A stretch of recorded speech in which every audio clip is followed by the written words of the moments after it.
Hello and welcome back to Football Pundits podcast for our weekly updates and lively discussions about all things football. Before we move forward, I would like to remind you to please like, share, and subscribe, and follow us on social media handles which are mentioned on the top of your screens. And do not forget to click on the bell icon to get notifications. Today we have a special guest joining us with us, who is a Liverpool fan from the Instagram handle Loudmouth Show. Thank you, Uday, for joining us. And we have another Chelsea fan, the hashtag Anshrant, who's going to feature in today's podcast. So welcome back to the podcast, guys. Thank you. So how's the week been for you guys in the Premier League so far?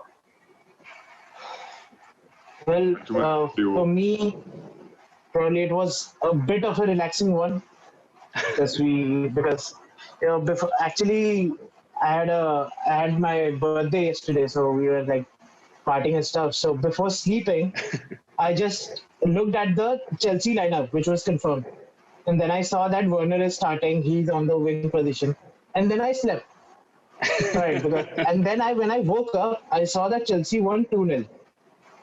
Right, and when the only thing that I wanted to see was Werner scoring, but unfortunately that didn't happen. But we scored 2 goals. We kept a clean sheet, even though it's against Burnley. But the form we were in. So for me, I think the weekend was good. It was not as depressing as the previous ones. And Uday, for you, I mean, you had like two convincing victories this week, so this has been a pretty good way to come back to the form, I think, which was much needed for Liverpool. I think I'm pretty content with whatever is going on, to be honest. A few reasons why people were targeting Trent and Alexander-Arnold, forgetting the fact that he's actually been the assist king for 2 consecutive seasons. They started degrading his talent and quality. Okay, the one argument that I have to put across is that at least he was making overlapping runs, which people like Wan-Bissaka struggle with, right? So at least he also showed up defensively against Tottenham in the last match. And even today, I think against West Ham, we were totally scoring world-class goals, man. And I have nothing else to say. Liverpool were totally dominating. So Salah is back on his goal-scoring form, which is what you needed the most. And I guess in the FA Cup match, the way he played against United, I think it was a much-needed comeback for him, and I think he got the confidence back, and he's been back amongst the goals so far. So all in all, good week for you guys, I think. Yeah, but Rohil, adding on to that, what you said, I think you must have noticed Liverpool actually created those opportunities from the middle, not from the crosses. So, I think we have some creativity coming on from the middle as well.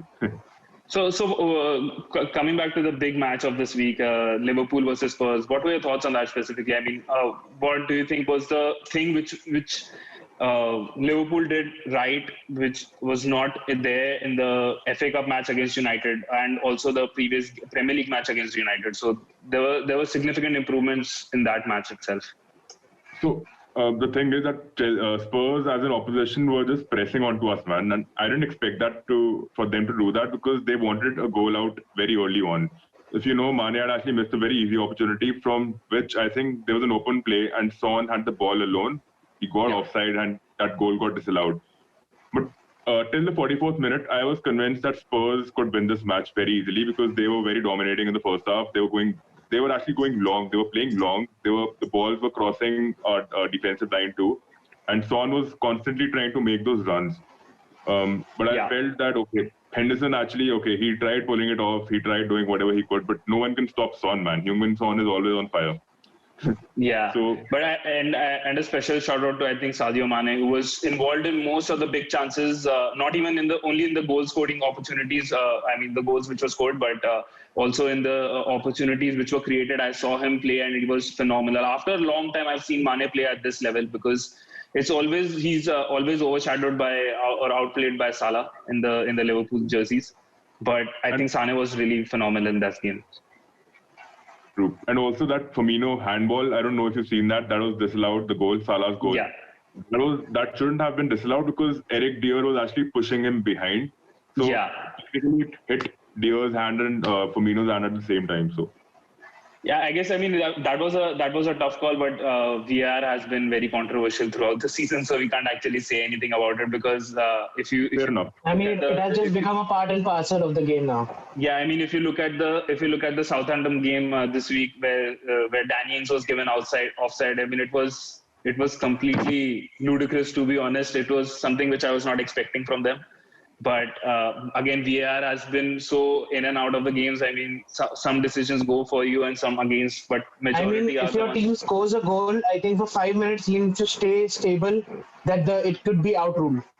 You need to Yeah, be prepared for that. Anything can yeah, happen with VR now. yeah. I That's get, but so, but the big thing coming out of the Spurs and Liverpool game was obviously the Harry Kane injury. Again, he has suffered a knock on his ankles. His ankles have suffered so many injuries in the past 4 years that I think maybe he should get Six or some seven insurance on injuries. his. I think he needs to get insurance of his ankles or something so he can get paid for that. He's suffered so many injuries. I was just counting the number of games. It's roughly a season he's missed in the because of his ankle injuries, specifically in the second half of the season where he's been dealt with these kind of injuries. But what about the tackle which he had with Henderson, which led to that injury? Actually, do you think It was actually it was an injury it which was was Thiago dealt because of actually. yeah? It was Sorry, it was Thiago actually or Thiago. It was okay. Thiago who actually tackled him.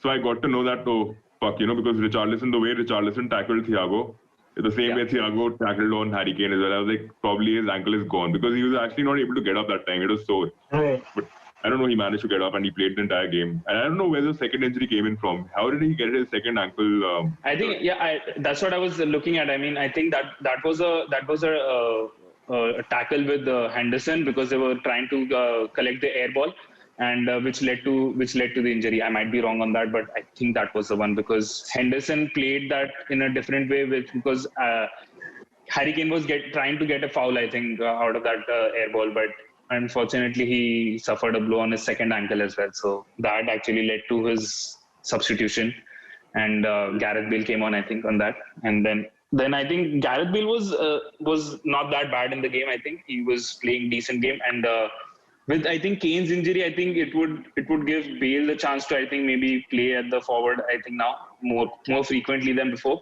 Even though Mourinho has said that countless number of times that he will not play if he doesn't perform well, but to perform well Right. he needs to feature in the side regularly. So that is a vicious cycle which is going on right now for Bale. Yeah. True. So before Bale even came into the league, I think we had this bet going on my show that who will perform better? Will Jota perform better in Liverpool or Bale will perform better in Spurs? So I think the thing with Bale is he's not getting chances first. He's also aging. We need to keep that factor in mind, man. Yeah, So I think he's already an established legend, and people should stop comparing Bale and Jota, man. For God's sake. Yeah, I guess. I think the reputation that he brought with him to Premier League because he was an established star when he was in Premier League. So because of that, the baggage that he brought in, that actually played a huge factor in making people understand what kind of role he is supposed to be playing here. I mean, True. Mourinho and Spurs, they knew what kind of role Bale was playing. But for us, knowing what kind of star he is, we expected a lot more. But that was surprising that now slowly, I think we have also established that thought process that Bale might not be the same player, and it is natural to understand that he might not be at its Yeah, peak. He probably came into Spurs not to be the star man, but to be somebody who gets some leadership in the locker room, True. right? And Maybe. and probably Mourinho bought him because of that to get that old familiarity with the Spurs and bringing a Spurs hero back to your locker room always boosts your entire locker room. So I think what role he is supposed to be playing, I think he's playing that. But because we expected him to start every match and he had that kind of reputation with him, and slowly and gradually, I think we all learned what Mourinho and Spurs already knew was that he has a very different role in Spurs, not the one that we expected. True, but yeah. don't you think he was also injured, for some time, and maybe that added on to his rut as well because Yeah, his yeah, form was pretty yeah. I symbolic think so personally. because I think he was not also match fit for a pretty long time when landed in Spurs. I think he was not yet match fit for 2 months. And between those 2 months, the Yep. team was performing so brilliantly when Spurs started the campaign. Everybody, even Bergwijn to Højbjerg, they were all playing so brilliantly. And Lo Celso was playing as a cam and he was doing wonders. So it was Yep. also difficult for Bale to immediately jump into a squad which has a very intact harmony going on. So I think Yeah. everything hampered his chance to get back to the team. Absolutely. And So yeah, I so don't know if maybe you guys remember. I just wanted to insert one thing, yeah. man. Like they played the Europa League fixture against some fifth league division, and those players were laughing at Bale. They were like, "What are you doing on the pitch?" It was quite embarrassing for him because he didn't score a goal against that club too. He was pretty symbolic in that Yeah. match as well. I remember. yeah. Yep. Yeah, and I guess in our previous podcast we said that Liverpool Spurs was not the big match. It was going to be Arsenal United because of the position they had in the league. But I think we have in our podcast we have the commentators curse or the panelist curse, I would say, that whatever we say is the opposite which happens, because we were in from the beginning of the podcast we've been saying that Arteta will get sacked. It's not what happened. He has proved himself to be the force that he is going to be, and he didn't get sacked at all. We were laughing at the performances of Arsenal, and he completely turned around the season. The day we were criticizing Werner for not playing at the playing at the as a striker, the next game Lampard brought him as a striker, and he did, I mean, fairly well in that match if I remember correctly. So, I mean, whatever we've been saying has been completely opposite of that so far. So, I guess the bigger match of the two was obviously, I think, in hindsight, obviously Liverpool Spurs was the bigger match and Arsenal United was not. So, moving on to the Arsenal United match, did you guys catch the Yep. game? And what did you guys think of United, who definitely needed a win to stay in, to be the title contenders, which they were touted for the past couple of weeks? Yeah, so I think in that entire match, the one thing that I took away was that Arsenal are not the same team that they were just 1 month ago. It was a draw, but the way they played with such a young squad, fighting against a team which is sitting at two, which has a red hot form. The players who are not playing for United now they are playing for United. They're playing well and they're playing good. And I'm talking about Pogba, yes, but still they managed to hold their own, and that I have not seen with Arsenal since the start of the season. So I am actually, I would say that the draw actually helped Arsenal, and that is, of course, it helped Arsenal to build Absolutely. greater momentum towards the campaign, because now they understand that even if they don't, even if they don't win, they have a squad, they have a squad harmony, they have the players that can at least defend a nil-nil goal as well and get at least 1 point. Rather than losing 3 points, they're earning 1 point. And looking at right now, the form they were in, I think earning points is more important than earning a dominant victory for them. And I think with that state of mind, I think Arteta also went into that match with that particular state of mind. And when I watched the first half, it was a boring match. And I'm not saying it from the perspective of that there were not chances or the players were lethargic. No, thing was both of the teams were cancelling each other out every time. There was, if United was making a bad pass, immediately Arsenal was making the bad pass again. Like they were cancelling out each other in every Yeah. territory. Like if they're making mistakes, then they're making similar mistakes. Right? Yeah. If they're making long runs, then of course Bellerin is also running to that side as well as Van Bissaka coming here. So it was a pretty similar tactically, if I would say. But then the second half completely changed the dynamic. Now both teams realize that they have to attack. And even at that point of time, I think the entire pressure was on Ole rather than Arteta. And that is why I think United could not get that win, because of that extra pressure becoming a burden for them as the time passed by. And again, we all thought that probably I think United might make a goal at the end, because we know how defensively weak or the defensive lapses that Arsenal can have when David Luiz is playing. But having said that, they played so professionally, and absolute after the match, what I saw was that I was proud of the way Arsenal played against United. Yeah, absolutely. I mean, but yeah, I mean, coming back to the second half, where the most of the action was heavily in. I think United were phenomenal in the second half because they were creating so many good chances. I Right. saw Cavani. I've seen Cavani play in the past with PSG, but I mean, the way he was playing in the second half was something of a player we know him of the capability he has. So that was something which was really exciting to watch. I'm a little bit sad that Saka didn't play because Saka has definitely been a differential player for Arsenal so far in this season. Yes, I Because was also shocked about that. Yeah, I was surprised. How could he he drop has Saka? he has some kind of a hip injury because of I guess the Probably number of because he was not in the bench as well. yeah. So I So figured that that out. was Yeah.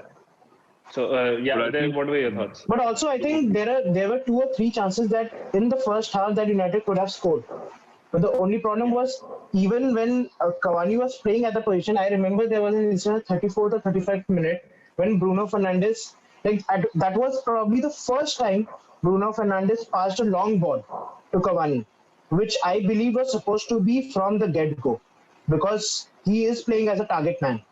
He yeah, should get the balls. And I could literally see Cavani's face. He was so frustrated because you expect a striker, if he's making long runs behind the defense, reaching the D before the defenders, he expects that the ball should come in. And United was absolutely. not doing that. That is why I think first half was a chance where United could have nicked a goal, and then they could have played a more defensive approach and they could have gone away with the win. But But what that did yeah, not happen. what I've seen so far in United season is that they have been the second the team of a They second have been the half. second half team. Yeah. They usually turn on their performances right after the 60th minute because they have the most amount of goals after the 60th minute for any team this season. But don't you think this mentality actually shaped their loss against Sheffield because they believe they had the second half team. They I couldn't don't know. I because mean, look, I'm to not be going to honest, take anything. Yeah, I go ahead, think sir. against Sheffield, again, you've commented about Sheffield. I think Sheffield were actually, they created a top to mid block press, man. They were constantly pressing onto United. They put numbers right. ahead, they put numbers behind. That is how they play. So, against, if we talk about Manchester United versus Arsenal, I'll give you my 2 cents, dude. I never really thought United had clear cut chances in the first half, to be honest. I thought Arsenal should have finished the game in the first half itself. They had good chances in hand. The goalkeeper Yeah. made the or I don't know whoever was playing on made a couple of good saves. Lacazette's chance was a big miss. Yeah, but I think Aubameyang and Saka are not featuring into the match. I think that's a huge miss for the team, especially with Aubameyang flying from the left, flank. ESR has been quite a revelation for them alongside Saka. But when you have, even you need to give Yeah. emphasis to Nicolas Pepe, man. That guy has been doing well since past couple of game weeks. Yeah. I was Yeah, watching the I mean, match, and the commentators were saying that probably now we are seeing the brilliance of Pepe that we were missing when he got signed. So yeah, it is taking time. and he's justifying his price tag finally. I think Finally, because yeah. nobody expected him to be that the 75 million player he is. So he's finally trying to Also, I justify think it. Cedric Soares has been filling in for Hector Bellerin when he wasn't featuring in. He played at the right flank really brilliantly in the past 3-4 game weeks. But last night I saw him playing against Manchester on the left flank, and defensively he was really apt. He was really adept into the game. He was clearing balls out constantly. People are still criticizing him, man. What more can he do against a team like United? They're a counter-attacking team. And Bruno Fernandes, he's going in deep. He's trying to get out of the press. He's trying to get the ball out. So what do you expect from Cedric? He's doing his job. I don't know Yeah, why he's Exactly. still getting so much criticism. And I think before getting substituted, I think Martinelli played brilliantly. Martinelli was one player who was actually, I was surprised he was playing at wing, and when Van Bissaka had the ball in the half of Arsenal, he took a run from the wing position, completely tracking Van Bissaka back, and then he got the ball deflected. And I was surprised to see Martinelli, who just 2 minutes ago I was seeing in United's defense. So I was really impressed by the work ethic of these players, and they were playing as a powerhouse. So I was really impressed with that as well. True. These young players finally getting the passion back and taking the club from the gutter to the actual reputation that Arsenal is known for. And I think Arteta trusting these players, I think that also gives them a huge boost, which I also expected with Chelsea, but that is another story. But if you Yeah. compare this match to the first match, man, that they play out this season, right? I think first match was more about Arsenal dominating the game for 70 minutes, and you saw Maguire then pushing ahead in the first match, and then they were playing in the final third, Arsenal's final third. It's Yeah, where yeah, yeah. United not got a goal, but Arsenal scored off a penalty in that match itself, and wherein they hit rut after that. That was the final goal that Aubameyang got, and Arsenal didn't get any goal after that for a month or month and a half. That was No, quite symbolic. yes. But yeah.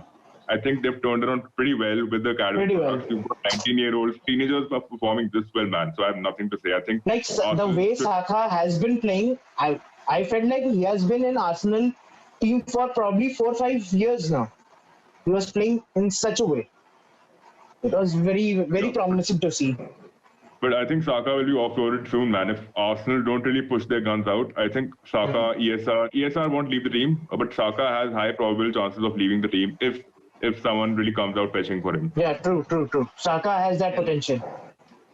Yeah, let's see what happens with Saka, because I think he's one of the players I think even Arteta believes is going to be a very differential player in the football, because he can become the legend he wants to. Maybe he could actually establish himself in the book in the history books for in the Premier League or any other league he features onto. I mean, but looking after the United and Spurs match, United and Arsenal match, we definitely think that City is going to benefit from that draw, because now they have a game in hand and they are 3 or 4 points ahead, if I'm not wrong now. So I think our City now the title favorites so far, because that is something which is going to benefit them very, very much, I think. I would still hover upon my opinion that I think the title is still very much open. I think we need to wait till game week 29th or 30th, because anything can happen, man. Anything can happen. So I'd still go for City though. I'll go for City though. Right now, if you ask me right now, I'll go for City. I think all the Liverpool fans so far I've spoken to are going for a City title this season, because they don't want to predict that they are going to win it. So no, it's not about predicting it. It's about being rational and being a realist, because only Liverpool and City have been sharing the duopoly of the league since 4 seasons now. So what United and Arsenal had to share for a good number of decades, I think now it's the onus is on Liverpool and City. So which is why, as a comrade, as a competitor, I'm giving the route to City. I guess so. I mean, but looking at City's fixture so far in the coming weeks for the Premier League, it's going to be very tough for them to challenge and establish themselves in the title fight now. Because I mean, next week in the midweek match they have Burnley, which is I don't think is going to be very difficult for them. Then the following week they have. But the next game after Burnley. Yeah, after Burnley they have Liverpool, the big matchup which is coming up again. And then they play, I think, Spurs at home. Yeah. And then after in that midweek, then they have the Champions League coming up. And then after that week, they have Arsenal. They're visiting Arsenal, so that is another big match for them. I think the Champions League matches after Arsenal. Sure, I think. I don't remember because I think right now it is Feb 21 is Arsenal and City. Okay, so Feb 24 is Gladbach. Okay, sorry. So yeah, it's right after the Arsenal game week. So it's going to be another big challenging month for them, because they are going to miss KDB now, which is definitely going to be the case. And even after that, they don't have respite, because even after that, they have a West Ham game and then immediately they face United again. Yeah. So they don't have respite for probably the entire February month. Yeah, they definitely don't. I mean, I remember that their final, with the game week, the Manchester derby is going to be their final big game with the string of big games which they have. So that is going to actually establish themselves whether they're going to run away with the title, or is any other team going to pull back and maybe throw another spin into the title race. Because so far we have had like around 9 to 10 teams who have been at the top of the table at any given match day, end of a match day. That is the most number of teams which have been involved in the title race or have secured the top spot for the end of match day. So that is something which is going to be very difficult. I'm sorry, I'm interrupting again. I think I'll have to, scale out Leicester from the title race, man. After seeing them play against Leeds, Yeah, I was shocked. I was shocked against the scoreline that they had. I mean, yeah. Patrick Bamford just ran circles around them. But the thing with Bamford is, I know he scored a lot of goals, but you need to know Leeds have the quickest build-up formation. Leeds also give a lot of service to Bamford. They've given him ample number of chances. He's missed a lot, and he's also scored a lot. So Yeah. he's an on and off player. That is true. And I think the issue, I think the dilemma and the anomaly with Leeds is that this season they are a pure attacking side. So when they are doing that properly, I think it is very difficult for them to lose. But if they get hit by an counter, it gets very difficult for them to come back because they don't have those high profile players with them right now who can like do those tricks and make that behind runs behind the defenders and give the ball to Patrick Bamford. But we can expect seeing these kind of results more from Leeds because when they attack, they want to attack and they want to score not just one, they want to score probably 2 or 3 goals. And that has been a drawback for them as well. When he spoke about spins, he reminded me of Ndombele because against Liverpool, I don't know if you've seen, he took 360 turns, man. Oh, fuck. You should have seen that match, man. Yeah, exactly. And I think coming back to Leicester, I think they definitely are missing Jamie Vardy because at the front, they do not have the power to finish the games because even though Maddison has been very good in the past few weeks, who's been scoring every I think he has scored like 4 successive game weeks or the 4 successive matches they played in any competition across all competitions. So Maddison was definitely on point, but I think his chemistry with Vardy was the one which was clicking so far and giving him the opportunity to score also. So I think with Vardy's injury, I think they definitely missed that, and he's not going to be available in the next game week as well. But I think it is high time for Leicester to like get a new striker. Leicester played you guys out, right? Leicester played Chelsea out, and Vardy didn't score a goal. Vardy was completely dismal. Not dismal, but he was a little submissive, and off the beat. He also didn't do anything much, but he had that leadership trait, man. He was actually asking the team to, shape up well. So that's what he does. Yeah, and he's been with the team so far that I think he can actually guide the team to a victory because he has that capability. He can actually, in the locker room, I would definitely like to be a fly on that wall because I think he can motivate so well that I think it will be very interesting to see what he actually speaks in the locker room at halftime when they're down maybe a goal or two. And because they have the tendency to bring themselves back. It's not something of a brilliance which Brendan Rodgers brings to the team. It is also a lot with the players which they have right now. And City, who doesn't remember City getting defeated by Leicester 5-2, man? That was some match. Yeah, that was some match. So I mean, I guess let's wait and watch what happens with City in the title race. But there is another big game week which is coming for Thomas Tuchel. His first big game coming up in the Blues color, which is going to be on Saturday against Spurs. What are your thoughts? I mean, I definitely think it was a good win for them. I mean, it's a good confidence booster today, which they had against Burnley, and I think they definitely had defensively they were very solid. I know it might be a little bit biased coming from a Chelsea fan, but I think the way they played, I saw the match and the way they were able to hold or not let Burnley attack was something very good, which I think Thomas Tuchel actually wants to rectify in the first few games. He wants to make them defensively strong so that he can maybe start switching his focus towards the attack. Because looking at the game...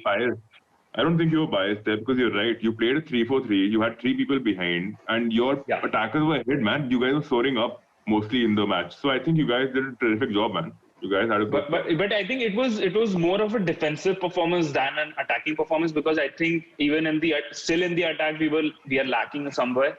And I actually was reading the post-match review of of the match, and I read one of the writers actually say that they were not that Burnley was not able to contain Hudson-Odoi in the match because he was so brilliant in that match. Because I saw him play, and I think at the way he played at the right wing was something which was very phenomenal. And I was missing that kind of a performance from Chelsea, who would bring that performance at a right wing or left wing, because Chelsea usually drives their games from the wings. From the wings, yeah. That ball hit the woodwork now. I don't know, 53rd minute, 54th minute. Oh, that was something, man. I thought it was going in. It didn't go in. That was something from Hudson-Odoi. And I think he should be starting over Ziyech. Ziyech is more of a deep lying playmaker, man. When you want pace, you should play Hudson-Odoi against low block teams, you know. Ziyech is more of a strategic. Yeah.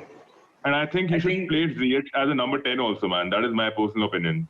I think in the two matches against Wolves and Burnley, I've seen, I think Tuchel is very fond of Hudson-Odoi because he recognizes the player he is, I guess, which I think none of the other managers in the past have been able to recognize for Hudson-Odoi. But I think Tuchel is recognizing that, and I think he's going to be a regular feature going forward in the Chelsea games, I think. Do you think you guys are getting Loftus-Cheek back? I don't think so. I mean, we have so many. I mean, we've said in the past, I think we have like 20, 25 players on loan. So I think I don't know which player is going to feature at one point at any given point, and who's going to come back. We never know, because I mean the one guy that we should retain is, I think, if he performs the way he's performing till the end of the season, is Ross Barkley. I think the resurgence of his form that we are seeing, the way he's playing the cam role, I think that is something that we actually needed when we bought him.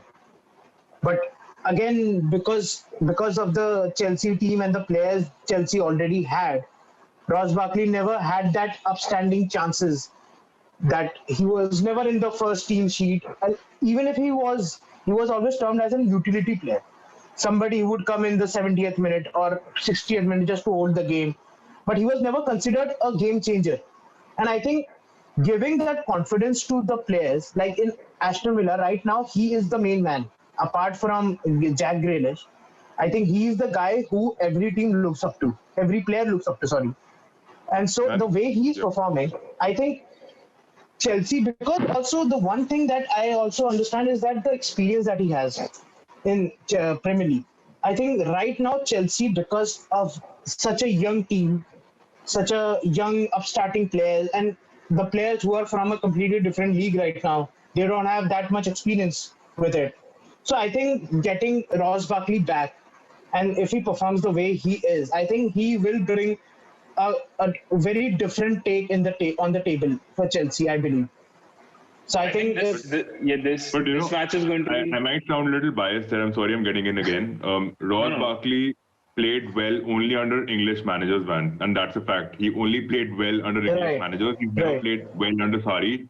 He's never played well under any foreign manager. I think it's also about how good a manager thinks that communication. Communication.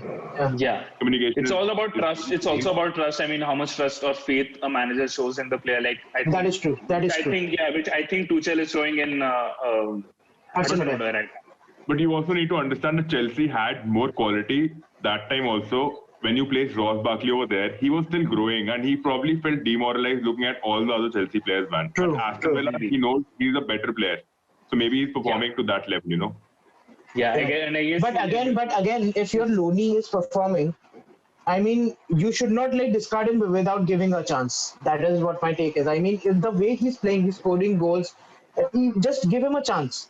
I don't want him to just completely complete his loan spell, come back to Chelsea, and then leave to another club. That is something that... Will you guys replace Ross Barkley with Havertz? I don't think so, man. I mean... You can't replace Havertz at all. You want to replace Havertz at all, in my opinion. I understand, but see, I still believe that one thing that we will see, if we have a stable manager, if we have a stable chemistry, and the players are finally fit, I still say right now that we will see the brilliance of Havertz. More than we'll see it from Werner. I think he just needs, because the only thing is he's very young Yeah. right now. He's very young. So But it's he had the basically same like, system in Leverkusen also, man. He had Bailly playing next to him, Leon Bailly. He had different wingers pacing down the flanks. The same system is in Chelsea. So why do you think is he not working in Chelsea at the moment? see, the few things that I can say which is on the paper is that, first of all, I would say that it is difficult for them to adjust. Right. The second thing that happened was he got COVID immediately, like even just 1 month later. That hampered his match fitness for a very long time.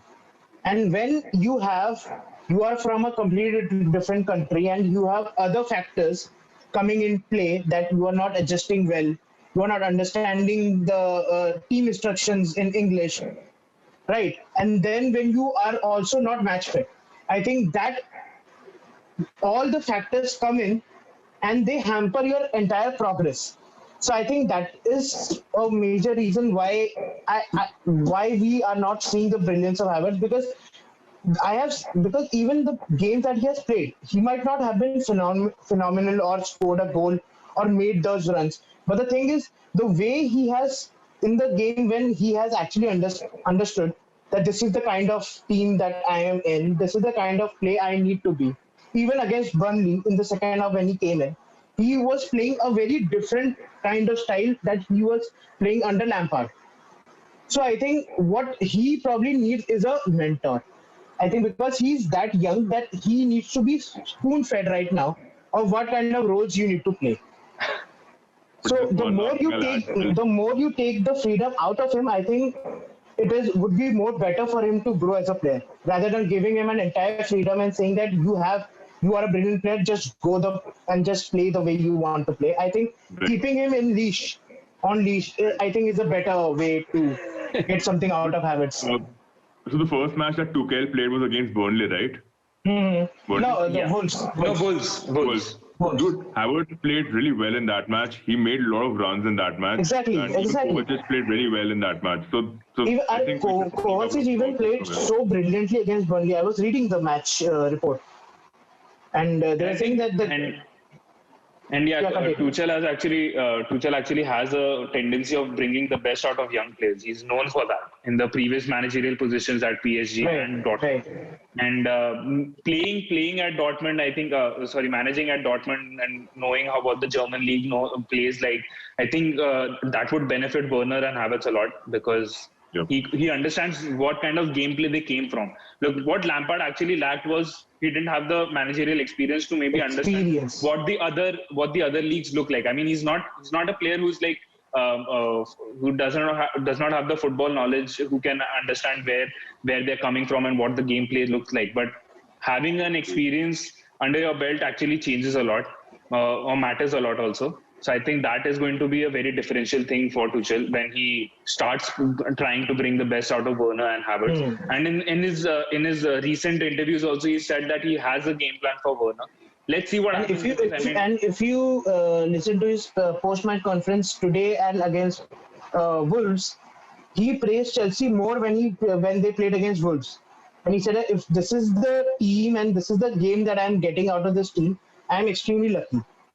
And it was a draw, and he was extremely impressed.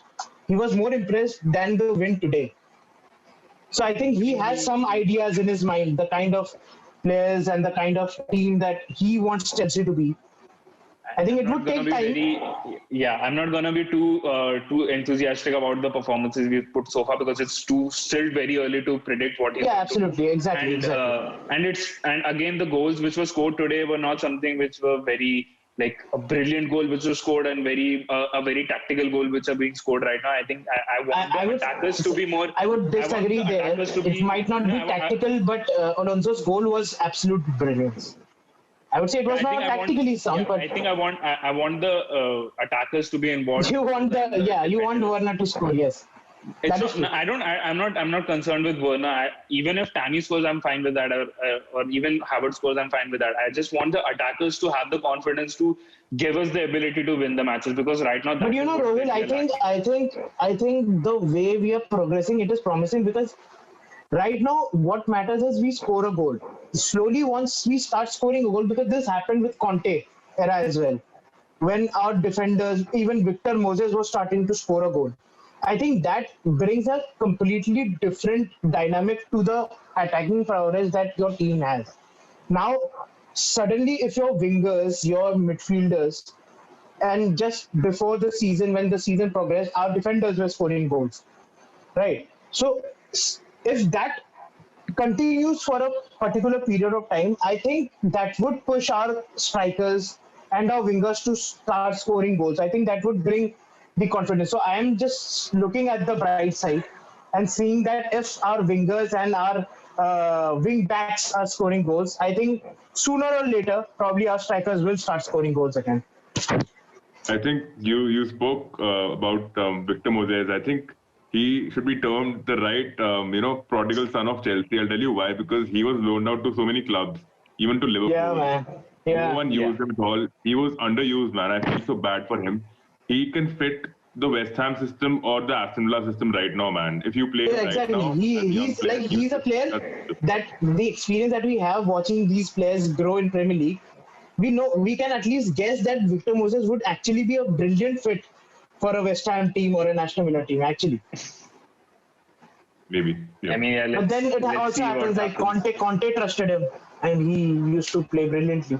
But he And played then as a when wing Conte back, right? left, For Victor Conte. Moses left. He played as a wing back under Conte. Yeah, he played as a wing back. Yeah. Yeah. I think today the formation was very similar to that the formation that we had under Conte, because Alonso was playing in the same position. He was the left wing back. So And yeah, Conte, So you guys were so annoying to play, man. You used to like there was so much commotion in the midfield. I was like, why are there so many blue players in the middle, man? What is going on? It was that bad, dude. yeah. So yeah, I guess so. So closing thoughts. I mean, what final thoughts on this? What are your prediction for the scoreline for Spurs Chelsea matchup this weekend, coming weekend?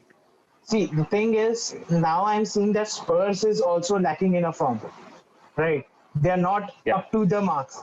If you would have asked me, and now with the absence of Harry Kane, I would say I have a promising take on if we could nick a goal or we could nick a win, because also the new manager that we have, a fresh confidence that we have. Anything can happen. I think Spurs might also win because we know that Mourinho knows Chelsea better than any other manager. Yeah, I was He going to say knows. that. Definitely. Yes. So I think he knows what kind of game Chelsea would I bring mean, out. yeah, the previous match obviously resulted in a draw, but obviously now we have Yeah. different managers coming into We the have game. different managers. Yeah, exactly. So And a I lot has think, changed. yeah, and I think I still think it's going to be a very tight match. But I think it's going to be a draw, or it's going to be goalless. I believe it's not going to result in any goal because of the way Spurs play. I know that they're not going to be very attacking. They have the park the bus lineup, which Mourinho is known for. And I don't think Chelsea has the confidence right now to go for an all-out attack game where they can maybe press Spurs right now. So I think let's see, but I think it's going to be a goalless game. I think it's going to Yeah, be a draw. I agree. My prediction is also goalless draw. You Uday, guys what are do you playing think? safe, but let me tell you this: I think it'll be a very expansive game. To be honest, I think it'll be very See, expansive. you know what, Because Uday, I actually hope that you are right. I actually want to see As a as a football fan, we'll yeah. definitely, as a definite football fan, we'll always want the game to be as exciting as possible, even if it results in our Even if team it losing. I results mean, as a it's loss, it's fine. But in even the end, half the the game bus, has to be the brilliant. thing is that what I think is I've seen of Spurs is that they always want to go for the first goal, so they will Right. want to go for that. yeah, And just it'll be like they went in Liverpool game. expansive Yeah. because Jose Mourinho will not like it that you guys are playing in his half. He'd want to rather play in your half, I think, in this match specifically. True. Yeah, I would definitely like to see any verbal exchanges between Tuchel and Mourinho. I think that would be very interesting to watch for. I don't think it would happen, but let's see. I mean, it could. You never know. We cannot rule out Mourinho. We cannot I'm rule out going in Mourinho. for 2-1 Spurs win. You're going for 2-1 Spurs win. Yeah. All right, I'll hold you I on to think that. they'll let you guys out. Let's see. Let's see, because I think the Spurs, the Kane Son matchup is going to be a very differential thing, which is going to be in the coming match. And Will Kane play? I don't think so. Will Kane? No, Kane is not going to play, but that's what I'm saying. I mean, the fact that then the matchup is not going to be there in the game. So it's going to be a very differential thing in the match, because usually the matchup between those two has resulted in so many goals so far in the season. And I think Mourinho's tactics depends on the way they used to score at the first. I think Harry Kane and so on. So I think without Kane, I think Mourinho also understands that he needs to make some tweaks in the game plan. So I believe what you say. I don't think he'll play Gareth Bale. I don't think. I don't think even there are players injured. I don't think Gareth Bale has a chance.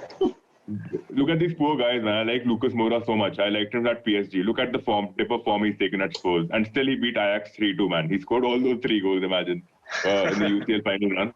It was crazy, he got them to the final. Yeah. Anyways. So yeah, that wraps up the podcast for today. We would like to thank Uday for joining us today. Thank you so much for coming and blessing us with your thoughts. We'd definitely like to bring you back. Definitely, absolutely. We would definitely love to. We really enjoyed I enjoyed the sparring with you and the banters and getting your opinions, rational opinions. Same. Likewise, man. So do check out his channel, The Loudmouth Show, on the Instagram. So where you can find very exciting content, and where you can also find many salty fans. Definitely. I mean, you have to have the salty fans at every podcast, otherwise it's not going to be fun anymore. So thank you so much, and do remember to like, share, and subscribe to our video, and follow us on the social media handles, and you can find the links in the description in our description below. Thank you so much, and see you next week.